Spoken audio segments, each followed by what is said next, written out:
بسم اللہ الرحمن الرحیم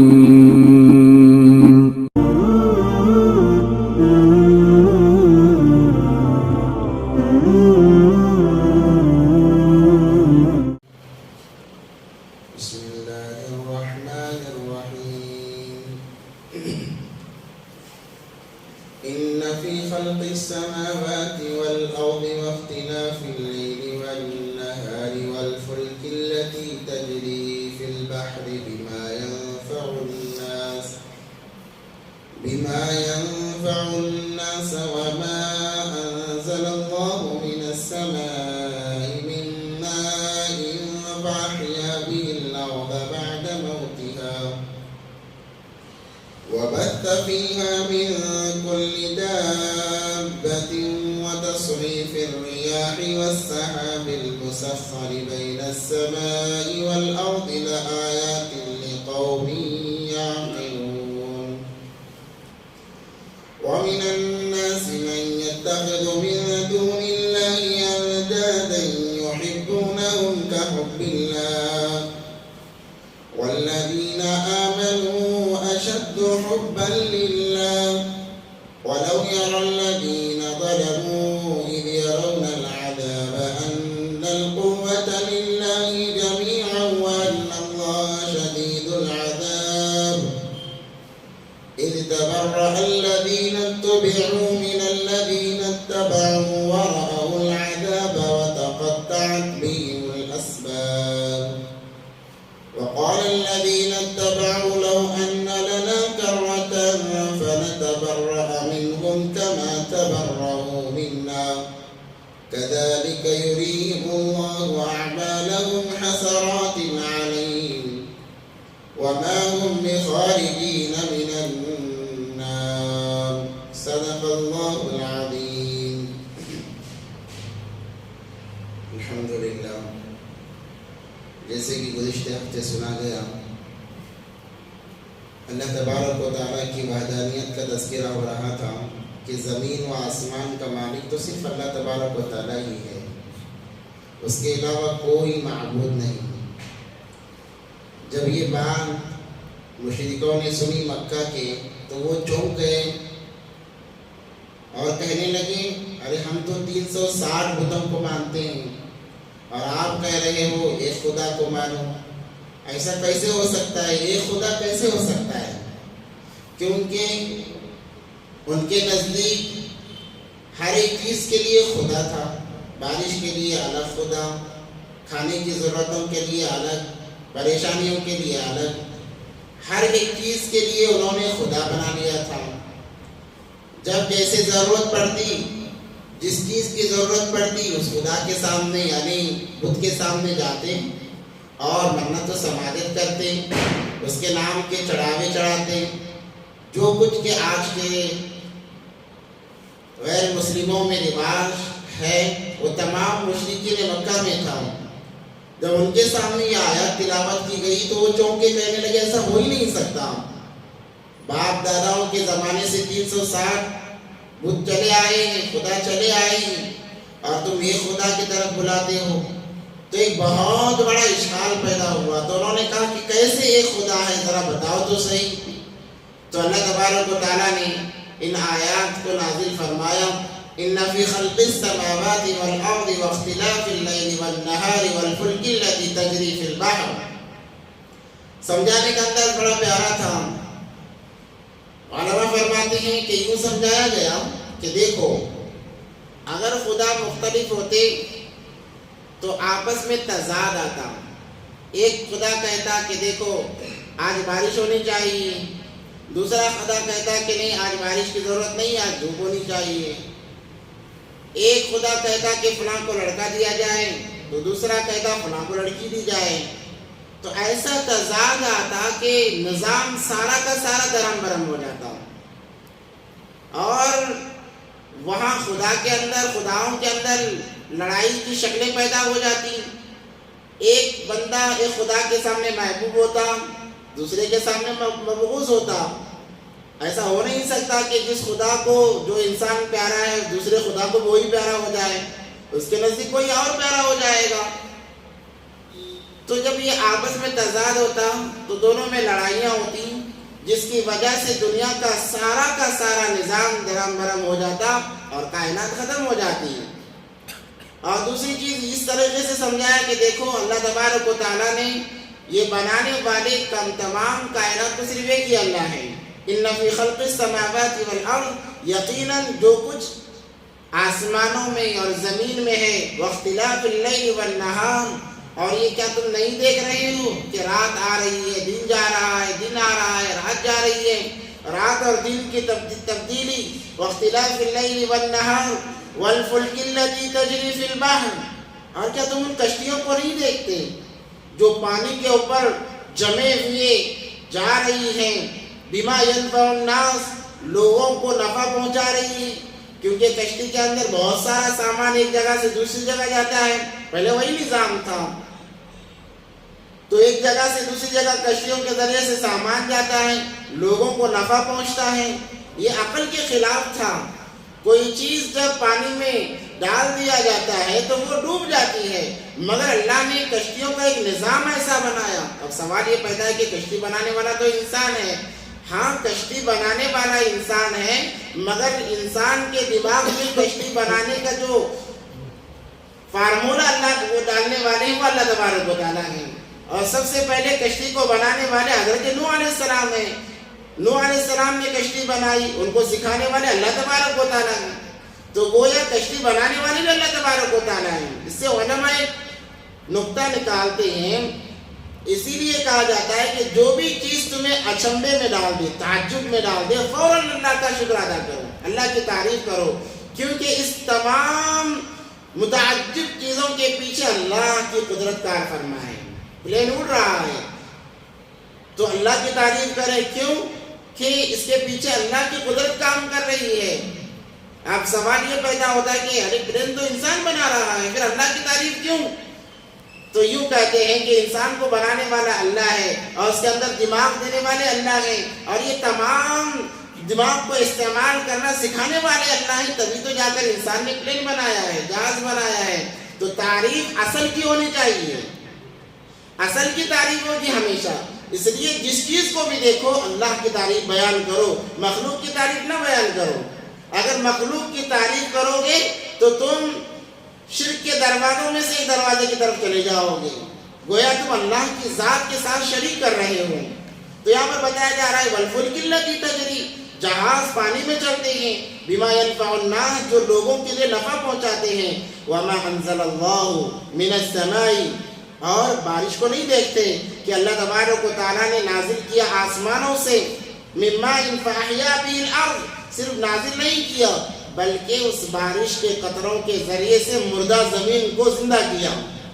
زمین بنجر تھی، اس کے اندر کچھ نہیں تھا، اللہ نے بارش برسائی، جس کی وجہ سے وہ بارش کے قطرات زمین کی تہ میں گئے اور وہاں سے ہریالی نکلی، اور اللہ تبارک و تعالیٰ اس ہریالی کے ذریعے سے لاکھوں کی تعداد میں مخلوقات کو اللہ تبارک و تعالیٰ نے بنایا ہے۔ زمین کے تہ میں ایسی ایسی مخلوقات ہیں زمین پر کہ انسان گمان بھی نہیں کر سکتا، یہاں تک کہ بعض ایسی مخلوقات بھی ہیں جو انسان کو نظر بھی نہیں آتی مگر ہیں، اور وہ ہریالی کے ذریعے سے پیدا کی جاتی ہیں، بنائی جاتی ہیں۔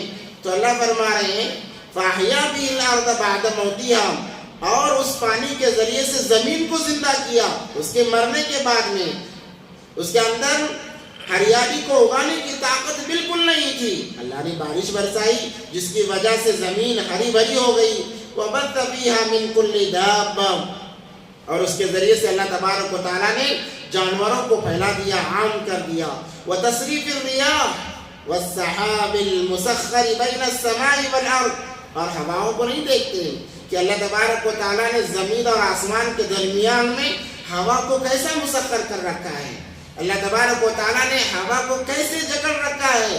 اس کو دیکھ کر سمجھو کہ اس کو چلانے والا ایک خدا ہے۔ اگر خدا بہت سارے ہوتے تو ان تمام میں تضاد آ جاتا اور سارا کا سارا نظام بگڑ جاتا۔ اللہ نے ہوا کو ایسے متعین کیا ہے، ایسے جکڑ رکھا ہے، اس کا وہ ہر وقت اپنے کام کو انجام دیتے رہتی ہے۔ ہوا کے کاموں میں سب سے بہترین کام یہ ہے، اور دوسری بات یہ بھی بتائی جا رہی ہے کہ اللہ نے ہوا کو ایسا مسخر کیا، ایک ہی طرف نہیں رکھا، کبھی مشرق کی طرف سے چل رہی ہے، کبھی مغرب کی طرف سے، کبھی شمال، کبھی جنوب کی طرف سے۔ اگر ایک ہی طرف سے ہوا چلتی تو تمام کائنات ایک طرف جھک جاتی ہے۔ تو اللہ تبارک و تعالیٰ نے اسے ایسا مسخر کیا، چاروں طرف سے ہوا چلتی ہے، جس کی وجہ سے دنیا کا نظام چلتا ہے، اور بارش برسانے کے لیے یہ چیز کارآمد ہوتی ہے۔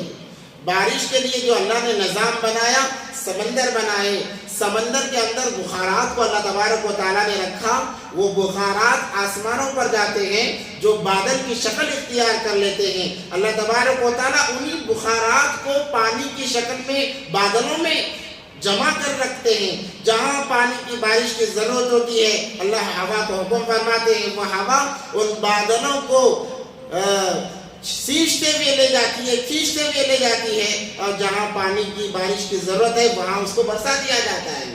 اور بارش کے برسنے کا یہ نظام ہے، جیسے پانی آسمانوں پر گیا، جیسے پانی آسمانوں پر گیا، اگر ویسے ہی برس جاتا یہ تمام کائنات درہم برہم ہو جاتی۔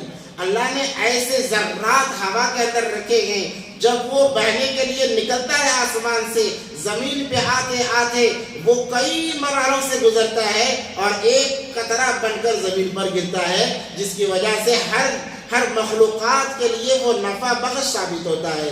یہ بنانے والے صرف اللہ تبارک و تعالیٰ ہے، اس کے علاوہ کوئی نہیں ہے، یہ سمجھایا جا رہا ہے۔ لآیات لقوم یعقلون، اور یہ نشانیاں ہیں۔ آسمان کے اندر جو چیزیں ہیں، زمین کے اندر جو چیزیں ہیں، ہوا کا نظام، بادلوں کا نظام، آسمانوں کا کھڑا ہونا، زمین کا پانی پر بچھا ہوا ہونا، اور اللہ نے ایسا نظام بنایا کہ زمین کے نیچے پورا کا پورا پانی ہے۔ اللہ نے زمین کو پانی کے اوپر بچھایا، اب وہ جب حرکت کرنے لگی، حرکت نہ ہو اس لیے اللہ تبارک و تعالیٰ نے پہاڑوں کو گاڑ دیا، جس کی وجہ سے زمین حرکت نہ کرے، زمین حرکت نہ کرے۔ اللہ تبارک و تعالیٰ اسی پانی کو جو زمین کے نیچے ہے، وقت ضرورت لوگوں کے لیے نفع بنانے کے لیے جھرنے کی شکل میں نکالتے ہیں، کنویں کی شکل میں لوگوں کو فائدہ پہنچایا جاتا ہے، اور جب بارش کی ضرورت ہوتی ہے اسی پانی کو سمندر کے اندر ڈال دیا جاتا ہے، وہاں پر بخارات کو اٹھایا جاتا ہے، اور وہی بخارات آسمان پر جاتے ہیں، اور دوبارہ وہی پانی بارش کی شکل میں آ جاتا ہے۔ یہ اللہ کا نظام ہے، اور یہ بنانے والا، یہ نظام چلانے والا صرف ایک اللہ ہے۔ اگر کوئی اور ہوتا تو اس نظام کے اندر خلل پیدا ہو جاتا، جس کی وجہ سے مخلوقات کو بہت بڑا نقصان جھیلنا پڑتا۔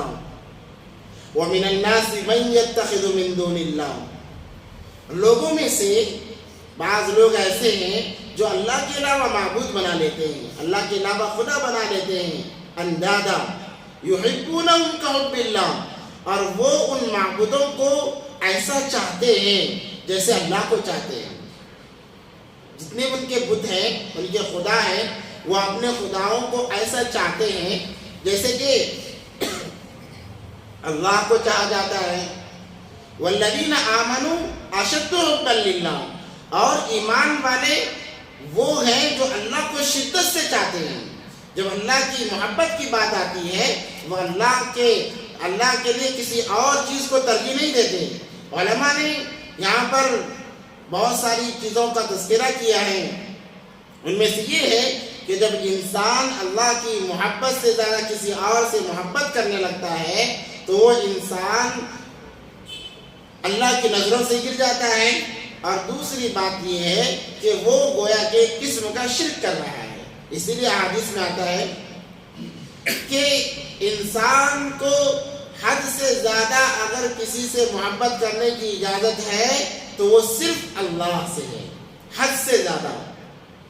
یہاں تک کہ نبی علیہ السلام سے بھی انسان حد سے زیادہ محبت نہیں کر سکتا، وہاں پر بھی حدود ہیں۔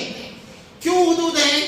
اگر نبی پاک صلی اللہ علیہ وسلم کی محبت میں حدود نہ ہو تو انسان نبی پاک صلی اللہ علیہ وسلم کو خدا کا درجہ دے گا، اس لیے وہاں تک بھی حدودیں قائم کر دی۔ ماں باپ کی محبت میں حد ہے، نبی کی محبت میں حد ہے، دوست و احباب بھائی بہنوں کی محبت میں اللہ نے حدود بنا دیے ہیں، اور کہا ان حدود سے تم بڑھ نہیں سکتے۔ ایک لکیر کھینچ دی، کہا کہ اس لکیر سے آگے تم بڑھ نہیں سکتے۔ اور حد سے زیادہ اگر کسی سے محبت کرنا ہے تو وہ ذات صرف تنہا اللہ تبارک و تعالیٰ کی ہے۔ اسی لیے آج ایک فرقہ ہے جو اپنے آپ کو اہل حق میں سے بھی سمجھتا ہے وہ محبت میں غلو کر گئے، یعنی حد سے تجاوز کر گئے۔ جب حد سے بڑھ گئے تو کیا ہوا؟ کہنے لگے نبی پاک صلی اللہ علیہ وسلم عالم الغیب ہیں، اللہ کو جتنی قدرت حاصل ہے، اللہ جتنے قادر ہیں اتنے ہی نبی پاک صلی اللہ علیہ وسلم قادر ہیں۔ اور ایک فرقہ حد سے بڑھ گیا تو اولیاء کرام کو قادر مطلق سمجھنے لگا کہ بچہ دینے کی طاقت اولیاء کرام میں موجود ہے اور لڑکا پیدا کرنے کی طاقت اولیاء کرام میں موجود ہے۔ جب محبت حد سے بڑھ جاتی ہے وہ ہمیشہ نقصان پہنچاتی ہے۔ اسی لیے علامہ رومی رحمۃ اللہ علیہ نے، مولانا رومی رحمۃ اللہ علیہ نے کہا، ان سے پوچھا گیا کہ زہر کیا ہے؟ انہوں نے کہا ہر وہ چیز زہر ہے جو حد سے بڑھ جائے۔ ہر وہ چیز کیا ہے؟ زہر ہے جو حد سے بڑھ جائے۔ محبت حد سے بڑھ گئی مخلوقات کے لیے زہر بن جاتی ہے۔ کسی کی طرف میلان حد سے بڑھ گیا وہ زہر بن جاتا ہے۔ ہر وہ چیز جو حد سے تجاوز کر جائے وہ زہر ہے۔ اس لیے اگر حد سے زیادہ کسی سے محبت کرنا ہے تو صرف تنہا ذات اللہ کی ہے، ماں باپ کے لیے بھی اجازت نہیں۔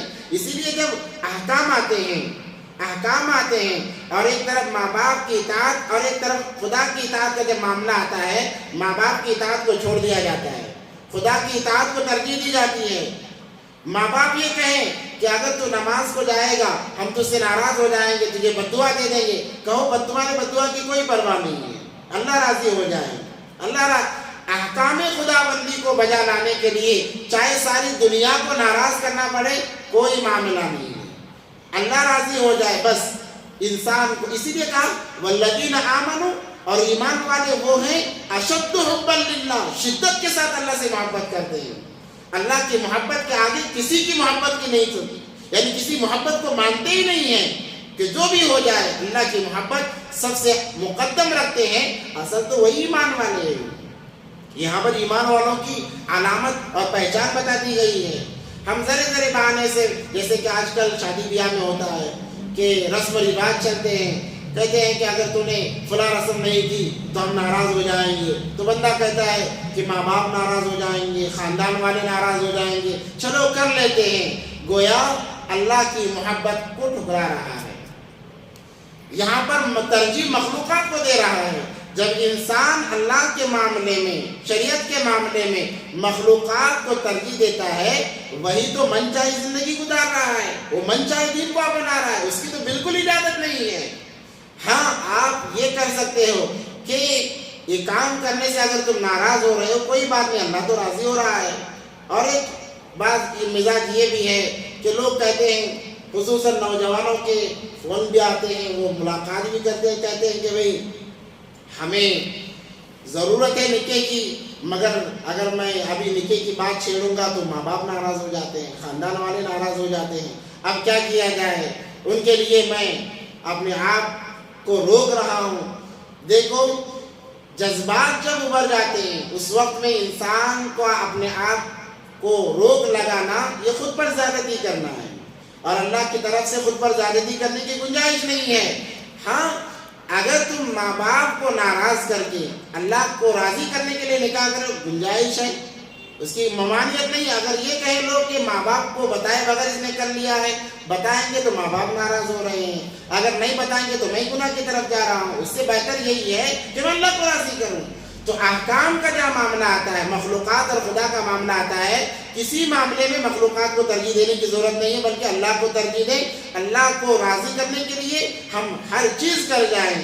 یہ مثال بتائی گئی والذین آمنوا اشد حبا للہ، ایمان والے وہی ہیں جو اللہ کی محبت میں شدت اختیار کرتے ہیں کہ ان کے سامنے اللہ کی محبت سے بڑھ کر کچھ بھی نہیں ہے، نہ بیوی بچے نہ کوئی اور ہے، بلکہ بس اللہ ہی کی محبت تمام ہے۔ سورہ توبہ کے اندر بھی آ رہا ہے کہ اللہ تبارک و تعالیٰ نے مثالیں بیان کی ہیں اور کہا کہ اگر جب تمہارے دل کے اندر ان چیزوں سے زیادہ محبت آ گئی میرے مقابلے میں تو تم یاد رکھو کہ میں تم سے جنگ کرنے کے لیے آؤں گا۔ سورہ توبہ کے اندر ہے، اللہ نے فرمایا قُلْ إِنْ كَانَ آبَاؤُكُمْ وَأَبْنَاؤُكُمْ وَإِخْوَانُكُمْ وَأَزْوَاجُكُمْ وَعَشِيرَتُكُمْ وَأَمْوَالٌ اقْتَرَفْتُمُوهَا وَتِجَارَةٌ تَخْشَوْنَ كَسَادَهَا وَمَسَاكِنُ تَرْضَوْنَهَا أَحَبَّ إِلَيْكُم مِّنَ اللَّهِ، دین کو بجا لانے میں باپ کی محبت آڑے آ رہی ہے، بچوں کی محبت آڑے آ رہی ہے، بھائی کی محبت آڑے آ رہی ہے، بیویوں کی محبتیں، اور ہمارا مال آڑے آ رہا ہے، ہماری تجارت ہمارے تمام ضروریات جب آڑے آ رہے ہیں اور ہم ان کے مقابلے میں دین کو پیچھے کر رہے ہیں، تو اللہ فرماتے ہیں انتظار کرو، میں تم سے لڑنے آ رہا ہوں، میں تم سے جنگ کرنے آ رہا ہوں۔ اور اصل اللہ کی جو نافرمانی ہوتی ہے، دین کو انسان پیچھے ڈالتا ہے، انہی وجہ سے ڈالتا ہے۔ کن وجہ سے؟ باپ داداؤں کی وجہ سے، اولاد کی وجہ سے، بھائیوں کی وجہ سے، بیویوں کی وجہ سے، اور جو محنت کر کے اس نے گھر بنائے، گھردار بنایا، اس کی وجہ سے، مال کی وجہ سے، تجارت کی وجہ سے۔ انسان کیا کرتا ہے؟ دین کو پیچھے ڈال دیتا ہے کہ چلو یہ بعد میں دیکھ لیں گے، پہلے یہ سمجھ جائیں، پہلے یہ راضی ہو جائیں۔ اللہ کو ہم کبھی راضی کر سکتے ہیں؟ اس غلط فہمی میں نہ رہیں۔ ہم نے مخلوق کو راضی کرنے کے لیے اللہ کو ناراض کیا۔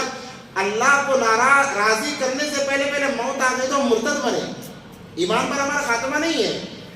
ہم مخلوق کو راضی کر رہے ہیں وقتی طور پر کہ چلو مخلوق راضی ہو جائے، اللہ کو تو ہم کب بھی بنا سکتے ہیں۔ اللہ غفور الرحیم ہے، کس نے انکار کیا ہے؟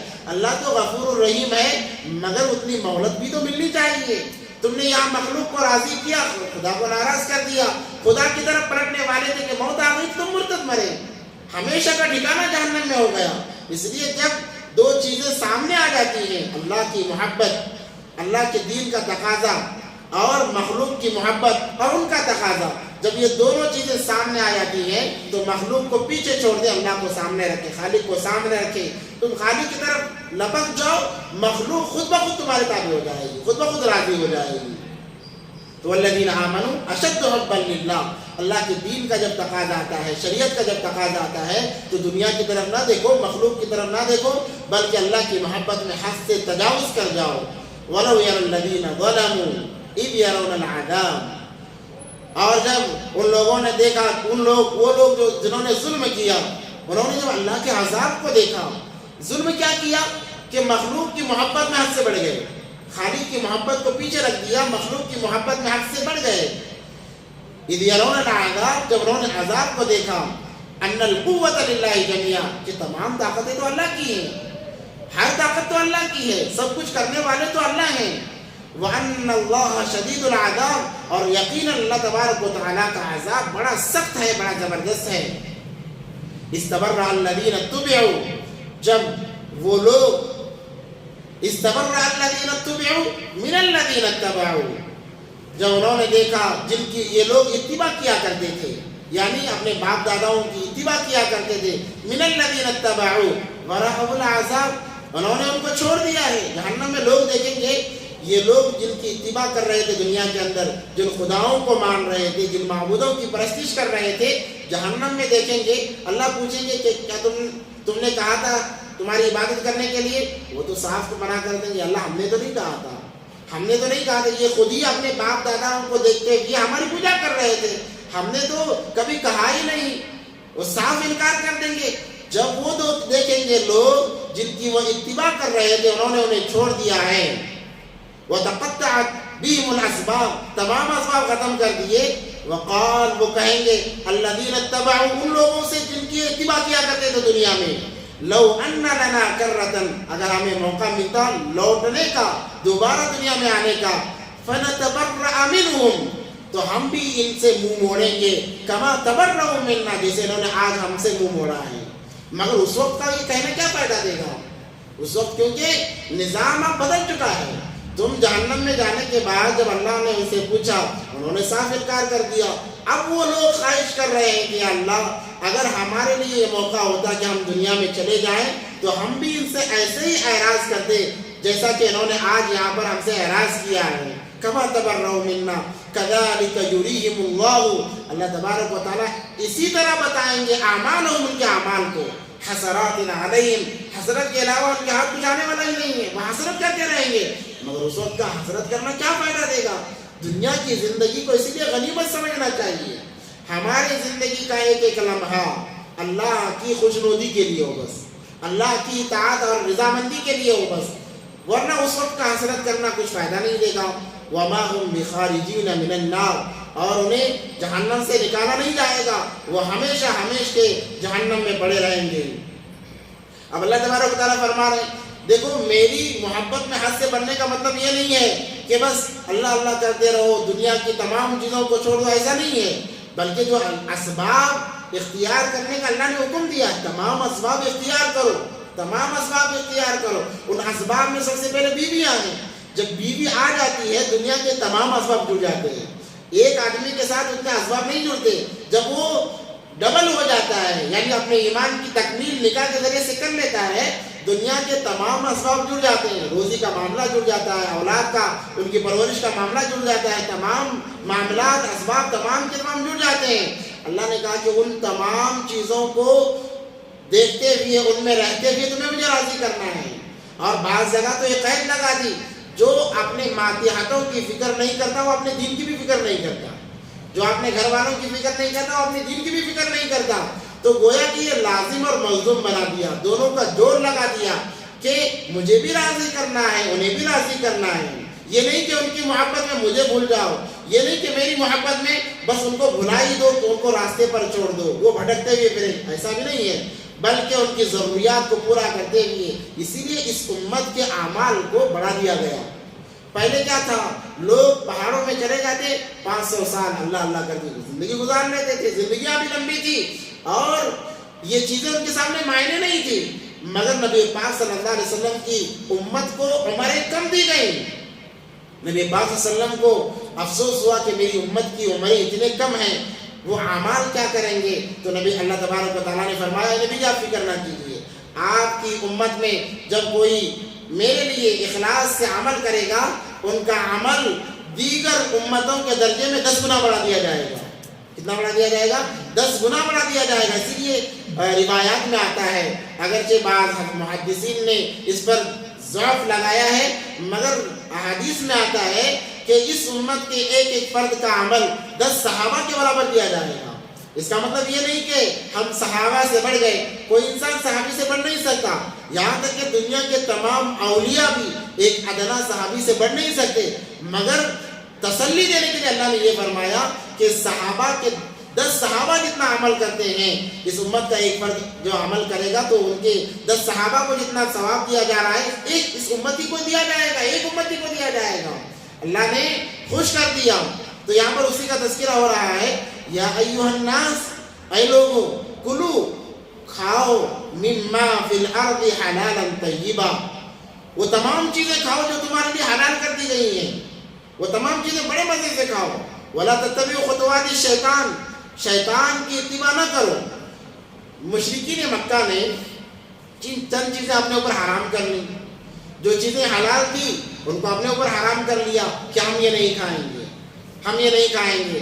کسی جانور کو کسی بت کے نام پر چھوڑ دیا اور کہا کہ یہ بس فلاں کا جانور ہے، فلاں بت کا جانور ہے، ہم نہیں کھائیں گے۔ جو چیزیں حلال تھی ان کو اپنے اوپر حرام کر لیا۔ تو اللہ فرما رہے ہیں اے لوگوں، کھاؤ جو کچھ حلال چیزوں میں سے، بڑے مزے سے کھاؤ، شیطان کی اتباع نہ کرو۔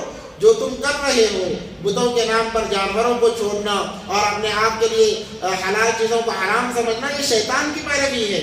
اس لیے جو چیزیں اللہ نے کھانے کا حکم دیا ہے اس کو بڑے مزے سے کھانا چاہیے۔ اگر انسان اس سے اپنے آپ کو بچاتا ہے، کہتا ہے کہ میرے مزاج کے خلاف ہے، تو وہ زیادتی کر رہا ہے اپنے آپ پر، کیونکہ اللہ تبارک و تعالیٰ انسانوں پر سب سے زیادہ رحیم ہے، اتنے رحیم ہے کہ اس کو بیان نہیں کیا جا سکتا۔ اس لیے اللہ نے کہا کہ وَلَا تَتَّبِعُوا خُطُوَاتِ الشَّيْطَانِ، تم حلال چیزوں کو اپنے اوپر حرام کر کے شیطان کی اتباع نہ کرو۔ إِنَّهُ لَكُمْ عَدُوٌّ مُّبِينٌ، وہ تو تمہارا کھلا ہوا دشمن ہے۔ اگر تم اس کی پیروی کرو گے تو تم بھی اس کے ساتھ شامل ہو جاؤ گے، جس کی وجہ سے اللہ کی نظروں سے گر جاؤ گے۔ انما یأمرکم، شیطان، یقیناً شیطان تمہیں حکم کرتا ہے بالسوء والفحشاء، بے حیائی کا حکم کرتا ہے، بری باتوں کا حکم کرتا ہے۔ شیطان کا وہی کام ہے کہ انسان کو بے حیائی میں لگا دے، بری باتوں میں لگا دے۔ وَأَن تَقُولُوا عَلَى اللَّهِ، اور تم نہ کہو عَلَى اللَّهِ، اللہ پر، مَا لَا تَعْلَمُونَ، جو تمہیں معلوم نہیں ہے اللہ کے بارے میں، وہ باتیں اللہ کے لیے ہرگز نہ کہو۔ ان چیزوں میں انسان کو احتیاط کرنا چاہیے۔ بعض مرتبہ بلکہ اکثر و بیشتر ایسے ہوتا ہے کہ انسان پر جب حالات آ جائیں، کچھ ذرا پریشانی آ جائے، انسان اللہ کو مجرم ٹھہراتا ہے۔ ارے حالات تمہاری وجہ سے آئے ہیں، اپنے اعمال کی وجہ سے آئے ہیں، یا پھر اللہ ان حالات کے ذریعے سے تمہارے مرتبے بلند کر رہے ہیں. اس کا مطلب یہ نہیں کہ تم اللہ پر الزام لگانے لگ جاؤ. وَأَن تَقُولُوا عَلَى اللَّهِ اللہ پر ایسی باتیں نہ کہو مَا لَا تَعْلَمُونَ جسے تم جانتے نہیں ہو. وَإِذَا قِيلَ لَهُمُ اتَّبِعُوا جب ان سے کہا جاتا ہے اتباع کرو مَا أَنزَلَ اللَّهُ جو کچھ اللہ نے نازل کیا ہے. قالوا کہتے ہیں بل نتبع ما الفینا علیہ آباءنا بلکہ ہم تو اتباع کریں گے ان کی یعنی ہمارے آبا و اجداد کی اتباع کریں گے. مشرکین مکہ یہ کہتے تھے کہ ان سے کہا جاتا ہے قرآن پر عمل کرو جو کچھ اللہ نے نازل کیا ہے تو وہ کہتے ہمارے باپ دادا نے جن چیزوں پر عمل کیا ہم ان پر عمل کریں گے, ہم قرآن پر کیوں عمل کریں. یہ تو گمراہی کی بات ہے. آج بھی وہ لوگ ہیں, ایسے لوگ ہیں جو کہتے ہیں کہ بھئی باپ دادا سے چلا آ رہا ہے, باپ دادا سے چلا آ رہا ہے. تو باپ دادا کا دین ہمارے لیے معتبر نہیں ہے. یہ نہیں دیکھا جائے گا کہ ہمارے باپ دادا کس دین پر تھے, وہ کیا کرتے تھے. ہمیں یہ دیکھنا چاہیے کہ قرآن کیا کہتا ہے, احادیث کس کی طرف دلالت کرتے ہیں, وہ ہمارے لیے اصل دین ہے. باپ دادا کا عمل کبھی حجت بن ہی نہیں سکتا. اس لیے جو انسان باپ دادا کو دیکھ کر زندگی گزار رہا ہے وہ دنیا کی زندگی میں بھی خسارے میں ہے اور آخرت کی زندگی کے اندر بھی خسارہ ہے. اولو کان آباؤہم لا یعقلون شیئا تمہارے ماں باپ تو باپ دادا تو جانتے نہیں تھے کسی چیز کے بارے میں. ولا یہتدون اور وہ ہدایت پر بھی نہیں تھے کہ انہوں نے 360 بت بن رکھ لیے ہیں, ہر ایک چیز کا خدا بنا لیا ہے, وہ کیسے ہدایت پر ہو سکتے ہیں. وہ تو گمراہ تھے, وہ جانتے نہیں تھے. ومثل الذین کفروا اب کفر کی مثال بیان کی جا رہی ہے. ومثل الذین ان لوگوں کی مثال جنہوں نے انکار کیا. کمثل الذی اس طرح ہے, ان کی طرح ہے. ینعق بما لا یسمع ایک ایسی چیخ و پکار جس کو سنا نہ جاتا ہو. الا دعاء و نداء یعنی چیخا جا رہا ہے, وہ چیخنے والا چیخ رہا ہے, کوئی سننے والا نہیں ہے, کوئی سن نہیں رہا ہے, کوئی اس کی طرف متوجہ نہیں ہو رہا ہے. سم بکم عمی فهم لا یعقلون کیونکہ وہ چیخنے والا چیخ رہا ہے, یہ بہرے بن گئے, اندھے ہو گئے اور انہیں کچھ سمجھ بھی نہیں ہے. لا یعقلون عقل بھی نہیں ہے. دوبارہ پھر وہی اسی بات کو دہرایا جا رہا ہے. یا ایھا الذین آمنوا اے ایمان والو کلو کھاؤ من الطیبات جو کچھ پاکیزہ چیزیں ہیں, ما رزقناکم جو اللہ نے تمہارے مقدر کیا وہ کھاؤ بڑے مزے سے. واشکروا اللہ اور اس پر اللہ کا شکر بجا لاؤ. ان کنتم ایاہ تعبدون اور اسی کی عبادت کرو. جس اللہ کا تم رزق استعمال کر رہے ہو, جس اللہ کی دی ہوئی روزی تم استعمال کر رہے ہو, اسی کی عبادت کرو. اسی لیے یہ آیات حجت ہے, دلیل ہے کہ انسان اسی کی تعریف کرے گا جس کا وہ دنیا میں کھا رہا ہے, جس کی زمین پر رہ رہا ہے. اسی لیے جو قتال ہوتا تھا صحابہ کے دور میں, صحابہ کے زمانے میں کیا ہوتا کہ صحابہ نکلتے, پہلے دعوت دی جاتی. دعوت کیا دی جاتی کہ دیکھو اللہ ایک ہے, ایک اللہ کو مان لو, ایک اللہ کو مان لو. جب لوگ کہتے کہ ہم ایک اللہ کو نہیں مانیں گے, ایک اللہ کو ہم نہیں مانیں گے, تو انہیں بار بار سمجھایا جاتا. جب وہ نہیں مانتے تو کہتے, صحابہ کہتے کہ ہم ایک اللہ کو مانتے ہیں, تم بھی مانو. اگر تم نہیں مانتے تو آ جاؤ, ایک دو ہاتھ کر لیں گے, تم جیتے تو تم سنانا, اگر ہم جیتے تو ہم اپنا سنائیں گے. اس وجہ سے جنگیں ہوتی. یا پھر دوسرا یہ ان کے سامنے بات رکھی جاتی, اگر تم ایک اللہ کو نہیں مان رہے ہو تو جس زمین پر, جس ایک اللہ کی زمین پر تم رہ رہے ہو اس کا جزیہ دو, اس کا ٹیکس دو, کیونکہ زمین اللہ کی ہے, آسمان اللہ کا ہے. تمام چیزیں جو تم استعمال کر رہے ہو اللہ کی کھا رہے ہو, پھر اسی کو تم نہیں مان رہے ہو. اگر اس زمین پر رہنا ہے, اللہ کی نعمتوں کو استعمال کرنا ہے تو تم ایک کلمہ پڑھ لو, مسلمان ہو جاؤ. اگر تم یہ کام نہیں کرو گے تو ہم تمہارے سے لڑیں گے. کیوں لڑیں گے کہ تم جس اللہ کی کھا رہے ہو اسی کی نافرمانی کر رہے ہو. ایسا ہو نہیں سکتا. اس لیے لڑائیاں ہوتی, اس لیے جنگیں ہوتی. یا پھر جنگ کے لیے آمادہ نہیں ہے, وہ کہیں کہ ہم لڑنا نہیں چاہتے, تو زبردستی لڑائی نہیں ہوتی تھی. کسی جنگ میں زبردستی اور پہلا نمبر صحابہ کی طرف سے کبھی نہیں ہوا. یہاں تک کہ ایک مرتبہ لڑائی کا معاملہ آیا, حضرت امیر معاویہ رضی اللہ تعالیٰ عنہ اس کے امیر تھے, سپہ سالار تھے. چند باتیں معاہدہ طے ہوا. جب سامنے والے فریق اس معاہدے پر نہیں اترے, صبح سے پہلے صحابہ نے اس قوم پر حملہ کر دیا. اب حملہ کر کے بڑے گاؤں فتح کر لیے, قلعے کے قلعے فتح کر لیے, مسلمان اس پر جمتے چلے گئے. تو ایک عیسائی پادری نے کہا کہ آپ لوگوں نے جو کام کیا ہے آپ کے شریعت کے خلاف کام کیا. کچھ جگہ کیسا, جو معاہدہ ہوا تھا وہ صبح کے ظاہر ہونے تک ہوا تھا اور تم نے صبح کا انتظار نہیں کیا. صبح کے ظاہر ہونے سے پہلے تم نے ہم پر حملہ کیا اور تم نے قبضہ جما لیا ہے, تم نے شریعت کے خلاف کام کیا ہے. جب یہ بات معلوم پڑی, جتنے گاؤں پر ان کا قبضہ تھا تمام واپس کر دیے, تمام کے تمام واپس کر دیے. کہا کہ یہ تم اپنے قبضے میں لے لو, ہم دوبارہ جیسے معاہدہ ہوا تھا اسی کے مطابق ہم دوبارہ آ کر حملہ کریں گے, اگر جیتے تو ہمارا ورنہ تمہارا ہے. جب ان لوگوں نے اس معاملے کو دیکھا, اس سچائی کو دیکھا, کہا ہتھیار اٹھا دیے, کہا ہم لڑیں گے نہیں, ایسے لوگوں سے کون لڑ سکتا ہے, واقعی تم اپنے دین پر سچے ہو, ہم کلمہ پڑھتے ہیں. بغیر لڑے کے وہ تمام کے تمام قلعے اور گاؤں فتح کر دیے گئے. تو انہیں یہ کہا جاتا اگر تم لڑنے کے لیے تیار نہیں ہو تو ٹھیک ہے, زمین پر رہنا ہے, اللہ کی نعمتوں کو استعمال کرنا ہے تو جزیہ دینا پڑے گا. جزیہ دو, تم جس مذہب پر عمل کرنا چاہتے ہو کرو. مگر آج کے لوگوں کے اندر یہ غلط فہمی پھیلائی جا رہی ہے کہ مسلمان ہمیشہ تلوار سے انہوں نے دین کو پھیلایا ہے. تلوار سے کبھی دین نہیں پھیلا ہے, دین جو پھیلا ہے اخلاق سے پھیلا ہے. کبھی صحابہ نے پہلا تلوار نہیں اٹھائی ہے, ہاں اس طرح سے حملہ ہو جاتا تب ان کی طرف سے تلواریں اٹھتی ہے, ورنہ تلوار پہلے کبھی نہیں اٹھی ہے. اور جزیہ بھی اسی لیے مانگا جا رہا ہے کہ تم جس اللہ کو کھا رہے ہو اسی کی نافرمانی کر رہے ہو. اگر تمہیں نافرمانی کرنی ہے تو اس نافرمانی کرنے کا جرمانہ دو, جرمانہ دو. تم جس دین پر باقی رہنا چاہتے ہو رہ لو. بلکہ مدینے کے اطراف میں کئی یہودی تھے, عیسائی تھے جو اپنے دین پر باقی تھے, کبھی صحابہ نے تنگ نہیں کیا. کیوں؟ وہ جزیہ دیتے تھے, سالانہ جزیہ دیتے تھے کہ ہم جو نافرمانی کر رہے ہیں اللہ کی, صحابہ کی نافرمانی نہیں, اللہ کی جو نافرمانی کر رہے ہیں اس کا ہم ٹیکس دیں گے, ٹیکس دے کر ہم رہیں گے. تو ایسے یہ نظام چلا تھا. تو اللہ نے کہا یا ایھا الذین آمنوا کلوا من الطیبات ما رزقناکم واشکروا للہ, جو تمہیں اللہ نے رزق دیا ہے اس کو استعمال کرو, اللہ کا شکر ادا کرو اور اسی کی عبادت کرو.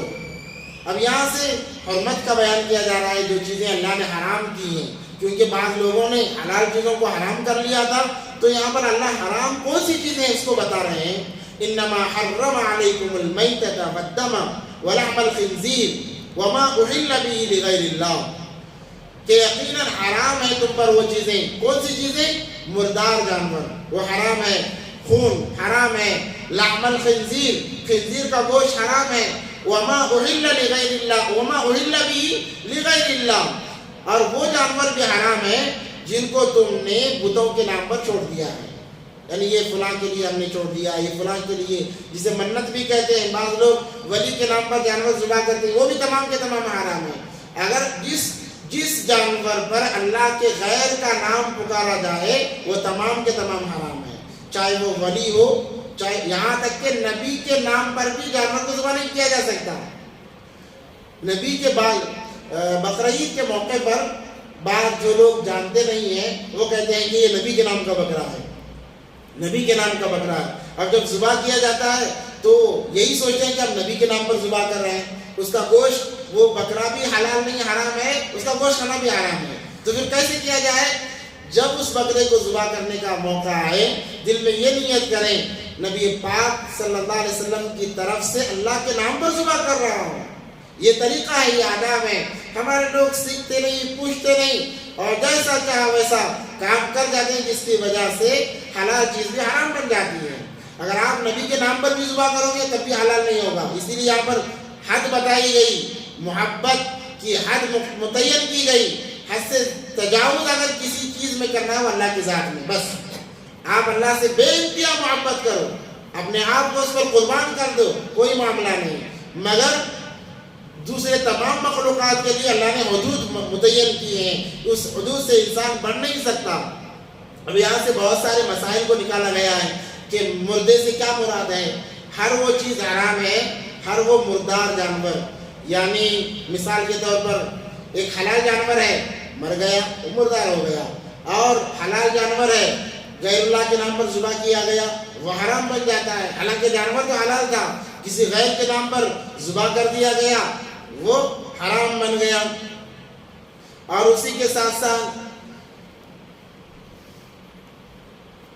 لوگ کسی نے اس پر حملہ کر دیا جس کی وجہ سے مر گیا تب بھی وہ حرام بن جاتا ہے جب تک ذبح نہ کیا جائے اللہ کا نام لے کر. یہ تو مردار میتہ سے یہ مراد ہے.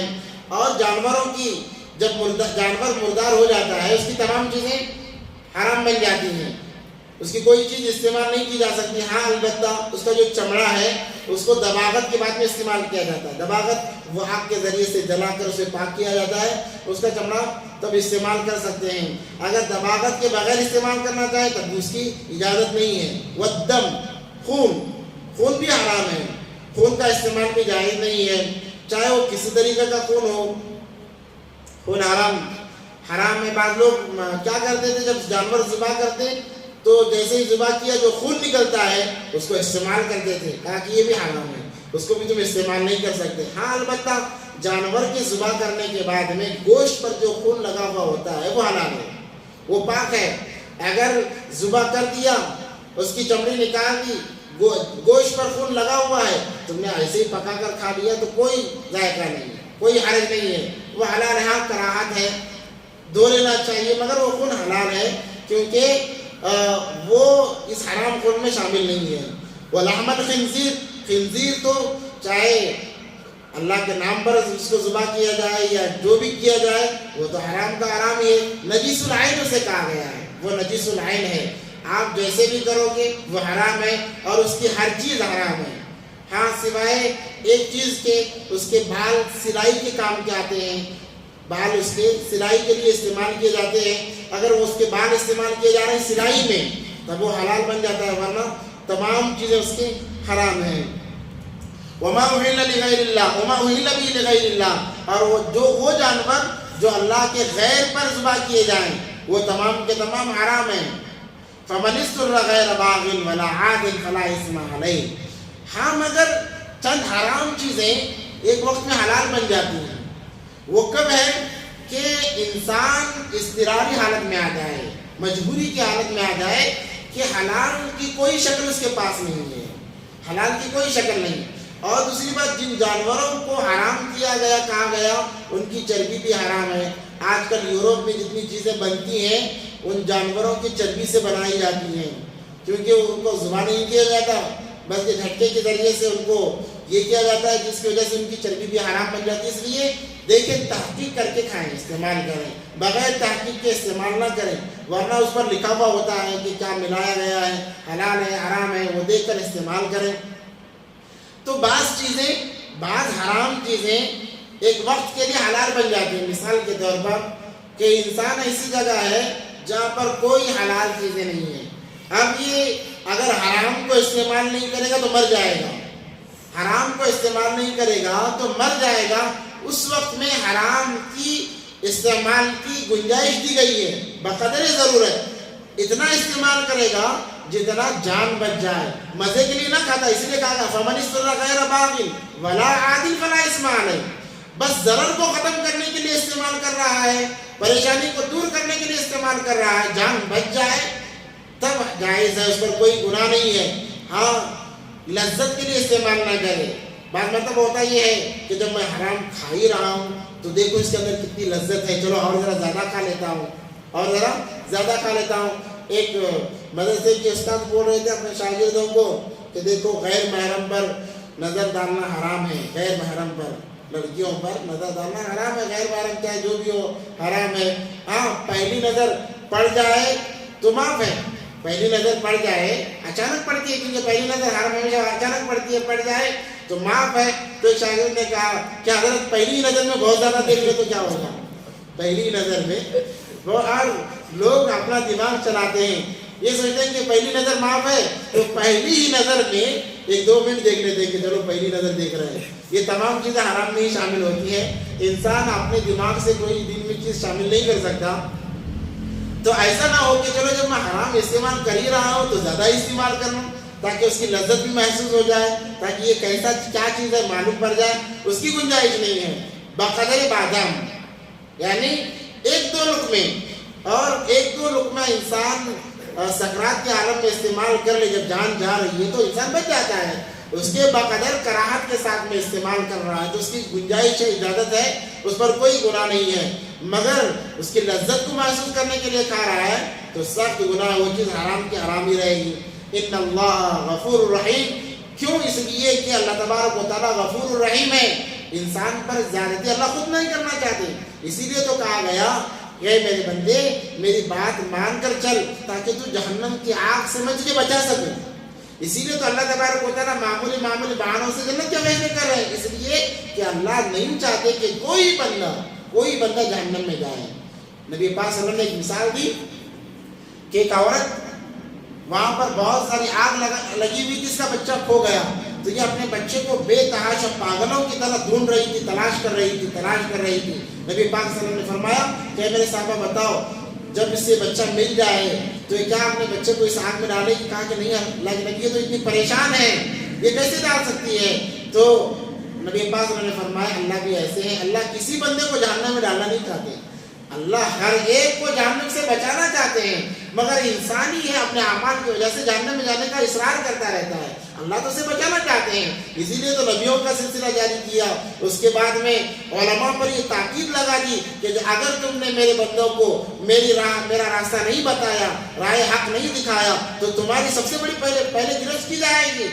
انبیاء کے بعد میں علماء پر انبیاء والی ذمہ داری دی، کہا کہ میرے بندوں کو تم راہ راست پر لاؤ، انہیں دین حق سکھاؤ، انہیں صحیح راستہ بتاؤ، اگر تم اپنے کام میں کوتاہی کرو گے سب سے پہلے پکڑ تمہاری ہوگی۔ کیوں؟ اللہ کسی کو بھی جہنم میں ڈالنا نہیں چاہتے۔ ان اللہ غفور رحیم ان الذین یکتمون ما، بہت سارے اس کے اندر مسائل ہیں کیونکہ اتنا وقت بھی نہیں ہے، وہ دیگر مسائل اس سے نکلتے جاتے ہیں۔ ان الذین یکتمون ما انزل اللہ، یقیناً جن لوگوں نے چھپایا جو کچھ اللہ نے نازل کیا ہے کتاب کے ذریعے سے، کتاب میں سے، وَيَشْتَرُونَ بِهِ ثَمَنًا قَلِيلًا، تھوڑی سی قیمت پر انہوں نے بیچ دیا اپنے ایمان کو۔ یہودی حالانکہ تورات میں ہر چیز موجود تھی، وہ چھپاتے تھے۔ آج کے بعد علماء سو بھی ہیں جو اپنے روزی کے لیے، اپنے پیٹ کے لیے حق کو چھپاتے ہیں، وہ تمام اس میں شامل ہیں۔ اولئک ما یاکلون فی بطونہم، وہ نہیں کھا رہے مگر اپنے پیٹ میں وہ انگارے بھر رہے ہیں، الا النار، انگارے بھر رہے ہیں، اس کی وجہ سے جو کما کر کھا رہے ہیں وہ اپنے پیٹ میں انگارے بھر رہے ہیں۔ ولا یکلمہم اللہ، اللہ ان سے ہرگز بات نہیں کریں گے، کب؟ قیامت کے دن، یوم القیامہ، ولا یزکیہم، اور نہ انہیں پاک کریں گے، ولہم عذاب علیم، اور ان کے لیے دردناک عذاب ہے۔ اولئک الذین اشتروا الضلالۃ بالہدی، یہی لوگ ہیں جنہوں نے ضلالت کو خریدا ہے، گمراہی کو خریدا ہدایت کے بدلے میں، یعنی ہدایت اور ضلالت تھی تو انہوں نے ضلالت کو خرید لیا، گمراہی کو خرید لیا۔ والعذاب بالمغفرہ، کبھی ان کی مغفرت نہیں ہوگی۔ فما اصبرهم علی النار، اور اتنا انہیں عذاب دیا جائے گا جس کو بیان کرنا مشکل ہے، وہ صبر نہیں کر پائیں گے۔ ذلک بان اللہ نزل الکتاب بالحق، اس وجہ سے کہ اللہ نے قرآن کے اندر حق بات کو واضح کر دیا، پہلی کتابوں میں حق بات کو واضح کر دیا۔ وَإِنَّ الَّذِينَ اخْتَلَفُوا، اس کے باوجود جو لوگ اس میں اختلاف کرتے ہیں کتاب میں، لَفِي شِقَاقٍ بَعِيدٍ، وہ ضد میں ہیں، وہ ضد کی وجہ سے اختلاف کر رہے ہیں کہ ایسا نہیں ایسا ہونا چاہیے، ایسا نہیں ایسا ہونا چاہیے، یہ ضد کی وجہ سے اختلاف کر رہے ہیں۔ ان کا بھی وہی حال ہوگا جو اوپر ذکر کیا گیا ہے۔ اللہ ہم تمام کو ایسے لوگوں میں شامل ہونے سے اللہ ہم تمام کی حفاظت فرمائے، اور اللہ تبارک و تعالیٰ اپنی محبت کے ساتھ میں، شریعت کی پابندی کے ساتھ زندگی گزارنے کے اللہ ہم تمام کو توفیق عطا فرمائے۔ سبحان اللہ، الحمد للہ،